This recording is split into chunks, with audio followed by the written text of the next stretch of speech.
Welcome to the deep dive. Today, we're jumping into something really vital, especially if you're in computer science or, working with these large language models. Prompt engineering. Exactly, Yeah. prompt engineering. Look, anyone can type a question into an LLM, right? Sure. But actually crafting prompts that really unlock what these models can do. That's the skill. Yeah, absolutely. It's the difference between just like shouting into the void and having a focused conversation. Right. And for CS students, this isn't just theory.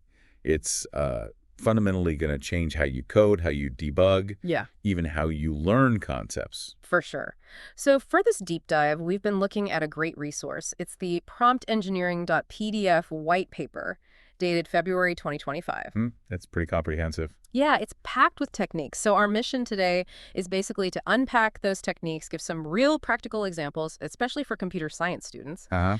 and, help you get the tools to make these LMs really work for you. Yeah, we want this to be actionable, something you can actually use, like tomorrow in your coursework or projects. Okay, let's start with the basics then. The white paper kicks off with general prompting or zero-shot prompting. Right, zero shot. It's basically, well, you give the model a task description, but no examples of what you actually want back. So you're just relying on its built-in knowledge. Pretty much, you're hoping it understands for the description alone, which, Mhm. highlights a challenge. LLMs are smart, but they lack specific context unless we give it. Yeah, like asking someone a conference question with zero background, they might guess. All right. It probably won't be quite right. So for a CS student, what does a typical zero-shot prompt look like? Give me an example. Okay, a simple one might be, write a function in Python to calculate the factorial of a number. Okay, pretty clear task. Mm. Python, factorial. Right. But you haven't shown it how the function should look or maybe what edge cases to consider. You're just asking for a factorial function. Gotcha. So it's like saying, write a sorting algorithm. You might get something, but maybe not the efficient merge sort you were hoping for, or one that handles empty lists correctly. Precisely. Zero shot is fine for simple stuff, maybe. Yeah. But if you need a specific style or format or you have complexities, it often falls short. Right. The factorial function might work, but maybe it doesn't handle negative numbers or it lacks comments, stuff you'd normally include. Exactly. Which leads us nicely into the next techniques. One-shot and few-shot prompting. Okay, so this is where we start giving it clues, examples. Exactly. Examples. You put examples right in the prompt to guide the model. One-shot means one example.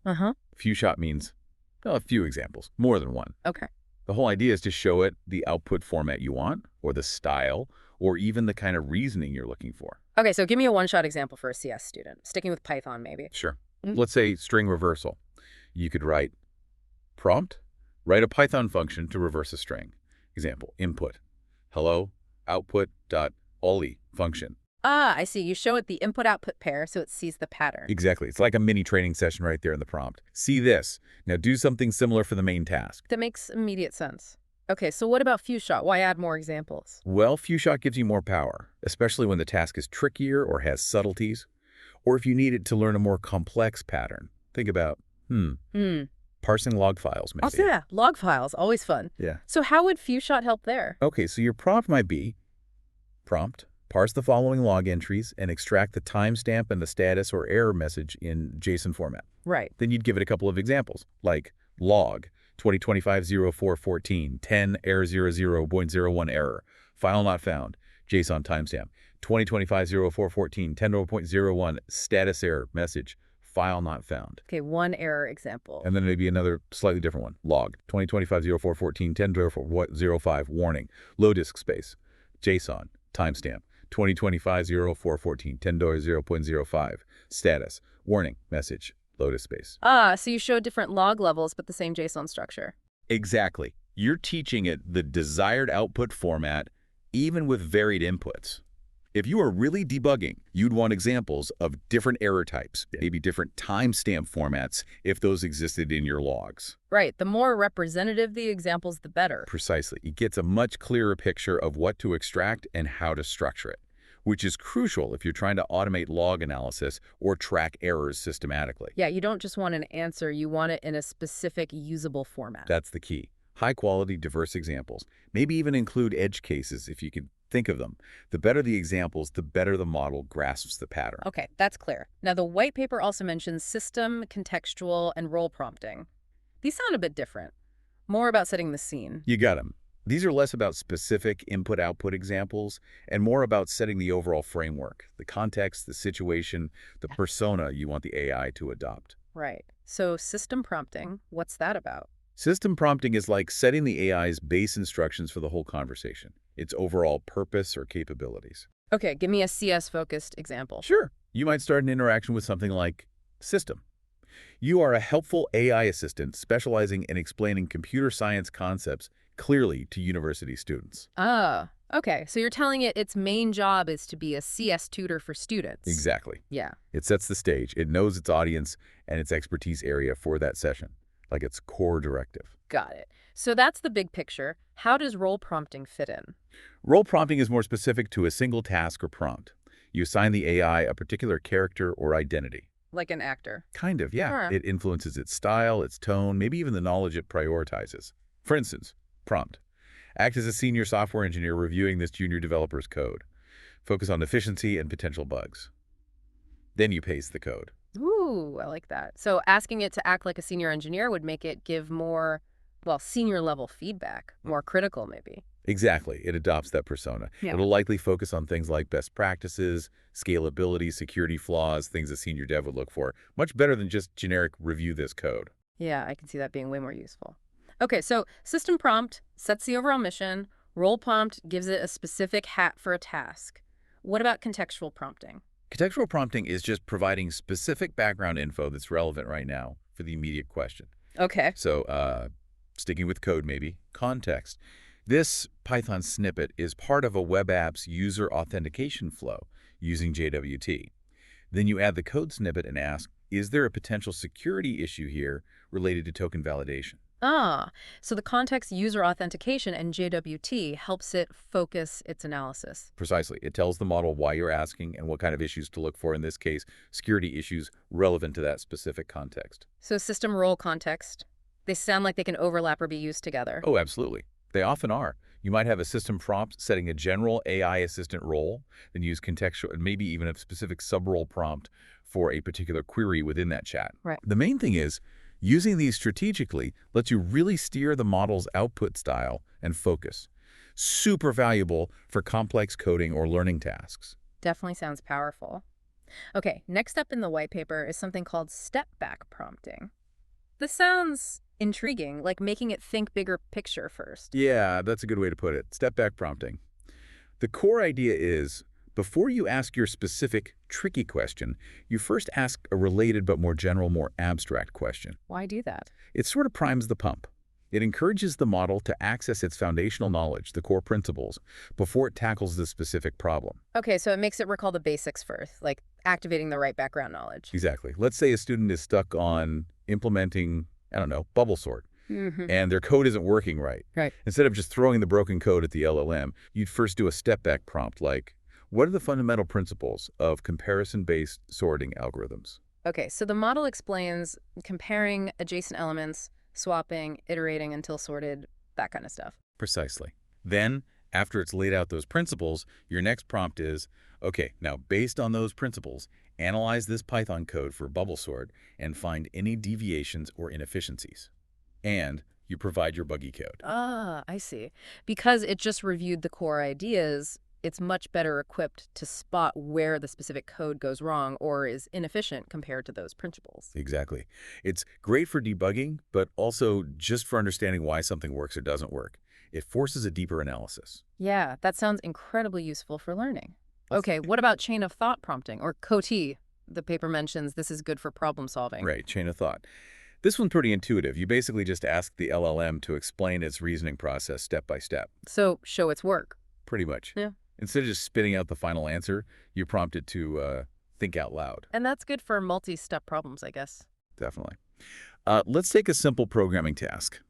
A program needs to process a list of numbers and return only the even ones. Mm-hmm. Explain the steps a programmer would take to implement this. Let's think step by step. Okay, that let's think step by step is the key phrase. Often, yeah. It's a strong signal for the model to use SKUT. And what kind of response would you expect? You'd want it to break it down logically. Something like, okay, step 1, read the list of numbers. Yeah. Step 2, iterate through the list. Step 3, for each number, check if it's even. Your example, using modulo 2. Step 4, If it's even, add it to a new list. Step 5, return the new list. Right. Seeing that breakdown helps understand the logic, not just the final code. Exactly. For learning complex algorithms or debugging tricky logic, seeing the model's reasoning path can be incredibly insightful. It shows you how it got there. Okay, the paper also briefly touches on self-consistency. Sounds like aiming for more reliable answers. Yeah, self-consistency kind of builds on chain of thought. The idea is you get the model to generate multiple different reasoning paths, multiple chains of thought for the same problem. Okay, multiple attempts. Sort of. Then you look at the final answers produced by those different reasoning paths. The answer that shows up most frequently across the different paths is considered the most reliable or consistent one. So it's like taking a vote among the AI's own different ways of thinking. That's a good analogy, yeah. If multiple different lines of reasoning lead to the same answer, you can be more confident that it's correct. Especially useful if there are maybe several valid ways to code something and you want the most robust or common solution. Exactly. It leverages diversity in reasoning to improve the final answer's reliability. Good for complex problems where the best path isn't immediately obvious. Got it. Now let's really dive into the core stuff for our listeners. Code prompting itself. The white paper spends a good chunk of time here. How can students effectively use prompts for, writing code, explaining it, translating it, debugging it? Right, this is where it gets super practical. For writing code, it's straightforward. You can ask for snippets in various languages, like write a Python script that reads a CSV file and prints the first 10 rows. Okay, pretty direct. Yeah, or generate a bash command to find all files larger than 10 millibit in the current directory. It can often whip up that kind of utility code pretty quickly. A real time saver for boilerplate stuff or common tasks? What about understanding code you didn't write? Huge use case. Yeah. You could just paste code into the prompt and ask, explain what this code does. Mm. The paper had that bash script example, the one adding draft to file names. Right. You just provide the script and ask the LLM to explain it. It should break down each line, explain the commands, the overall logic. It's like instant code commenting. It's like having a tutor on call to explain unfamiliar code. Nice.